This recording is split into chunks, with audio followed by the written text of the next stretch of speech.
The idea of being off-grid has gained an incredible amount of interest and popularity over the last few years. And there are a wide range of drivers to this, and each person has their own reason for interest. Being self-sufficient, eliminating recurring bills, decreasing one's environmental footprint, and being prepared for if shit hits the fan are just a few. But no matter the reason people decide to try this alternative lifestyle, I would bet that each one, at some point, hits an overwhelming feeling of, wow, this is hard. And we've been living off-grid for 4 years. The first 3 in our camper van, and the last 1 on our 39-acre homestead. And we can definitely say that there is nothing easy about being off-grid. So the question begs to be asked, with all the work and challenges that come along with being off-grid, is it worth it?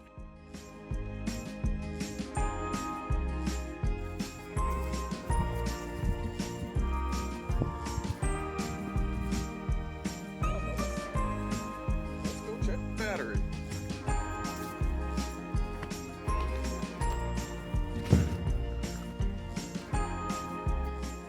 %54% and charging.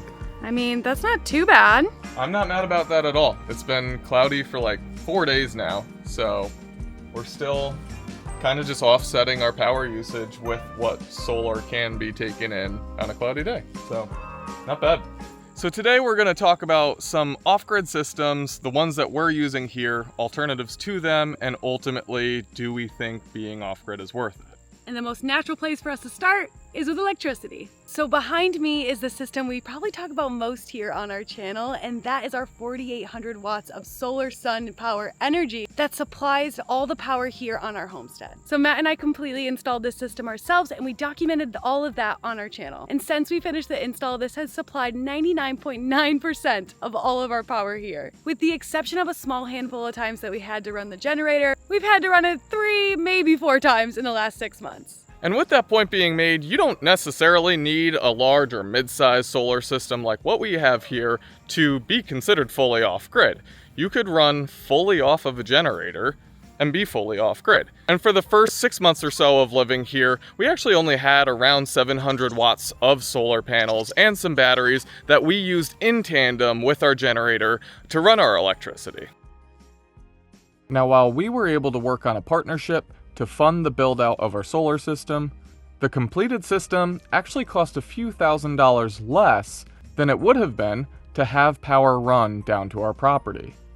And I haven't had to pay an electric bill in over 4 years, so I won't estimate the total cost savings, but in the last 6 months, we've spent a total of about $15 in fuel for the few times that we've had to run the generator, which averages out to be about $2.50 a month.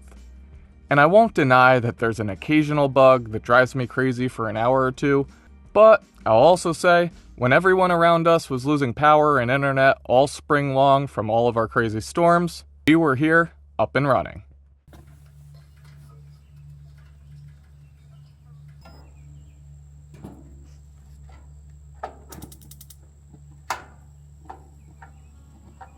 Now, cooking or heating fuel is the perfect time to discuss the differences between fully off-grid and fully self-sustaining. Now, propane for cooking gas, like we have here, is fully off-grid, while fully self-sustaining would be using a wood stove, unless you are lucky enough to have a gas well on your property. Propane like this is fully off-grid because we're not connected to a public utility system to get it. We obtain this by going to different businesses and choosing to purchase it ourselves, just like you would do through trade. And while both heating and cooling could technically be accomplished through solar, it wasn't in our budget or ability to land a partnership for a system quite the size that I would say would confidently cover these resources. I'm also one to steer away from a single point of failure, so having a diverse set of systems is ideal in case something goes wrong with one of them. And all last winter, we heated our camper through diesel heaters. This year, we plan to have a wood stove to carry the majority of our heating duties.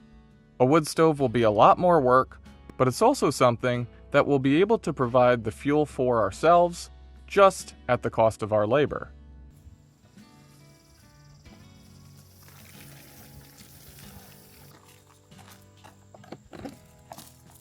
Here on our homestead, homestead, we source everything through rainwater collection, and then we filter it into our camper. So rainwater collection is one of the few ways you can source water and be off-grid. You can also pump water from a water source or a spring, or even have a well. And yes, having a well is being off-grid because you're not relying on a utility to source your water. But I'll note that having a well probably comes with the most regulation. And we have an entire video on our rainwater collection system and how it works for us here on the property. Right now, in our needs, it works great for us, but we're always considering the other options as we grow our homestead. And while we're talking about living remotely, we'd like to thank the sponsor of today's video and our new favorite tool on our homestead, SPOTON. SPOTON is a wireless fence collar for our 2 dogs. We live a half a mile down a dirt private road and collectively with our neighbors have almost 80 acres. And with all of this land, we wanted to be able to enable our boys the freedom to explore and live their best curious dog lives, but without worrying if they've wandered too far or to an area we don't want them in, like where we know the coyote dens are. And SPOTON does exactly this for us. Upon receiving our collars, we went ahead and set up a practice fence and began our training. This is an important step as it teaches them to learn how boundaries transition from sound cues as they are close to the boundary to a vibration or static correction if they pass the boundary. Once trained, we got into the app and drew up our fences using the satellite images of our property. And this is where SPOTON differs from most of their competition, as it's a geofence that allows you to draw custom fences throughout terrains and densely wooded areas, but with no service needed during operation.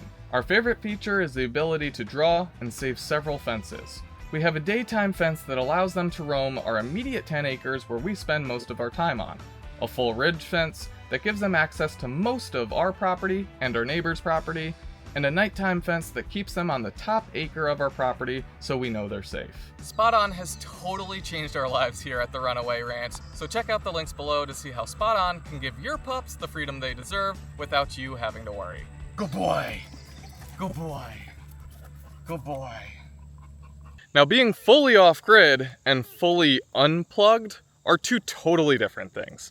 I don't really understand why so many people seem to confuse these 2 ideas, but being off-grid is different than being unplugged. So yes, we do have internet here, and our internet is powered by the Starlink dish that's behind me. And we use Starlink from our time living on the road and then brought it here to our property in Tennessee, and it's been working great for us. And it offers very fast internet, which is different than most other satellite internet services. And aside from some form of satellite internet, you can be off-grid and get internet if you want internet in ways through cell tower internet. We actually used one of those cell tower internet services when we originally moved on the road in our camper. And that worked pretty good for us, but while moving it can be a pain because you are reliant on having cell service in order to access that internet. So where we are on our property, that wouldn't work for us at all. And other than the options of satellite internet or cell tower internet, I'm not sure that there's really any other option for being off-grid. Theoretically speaking, and I'm not sure if this is possible, you might be able to have an internet provider run you a cable without power lines. Don't know if that's possible. And then from there, I think it's like open to debate if you'd consider that off-grid or not, because technically it's not a public utility, but you are connecting into a system that's interconnected with others. If that system goes out, your system goes out, etc., etc. I'll leave that for the internet to debate. I don't care enough about that. Now, a less glamorous side of living off-grid is what to do with your waste. And what we decided to do here on our off-grid homestead is have a septic system installed. So behind me, you'll see our RV hose that hooks up into our camper that weekly we dump into our septic system, which has been a huge convenient transition for us. And there's other options you can do depending on your state, like composting toilets or outhouses, but the state of Tennessee makes it pretty difficult, so we decided to do a septic system here. So that's a review of all of our systems and some alternatives to the systems that we choose to use here. But finally, the question. Is it all worth it? Well, in our opinion, this is really a matter of what you're considering worth to be.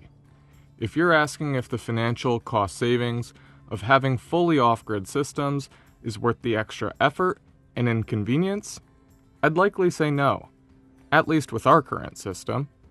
But with that being said, there's a handful of adjustments that could easily be made with the way that we live off-grid here that would make our off-grid life feel almost no different than being fully connected to public utilities.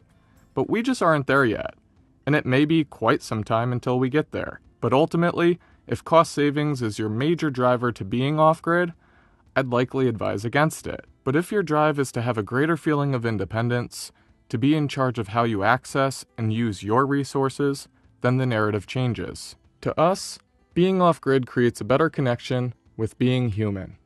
While it may be easy to outsource all of our resource needs in our modern world, it feels so different when you become connected with these things. You're aware of what you are consuming and how environmental factors like temperature changes or rain patterns can affect the security of these resources.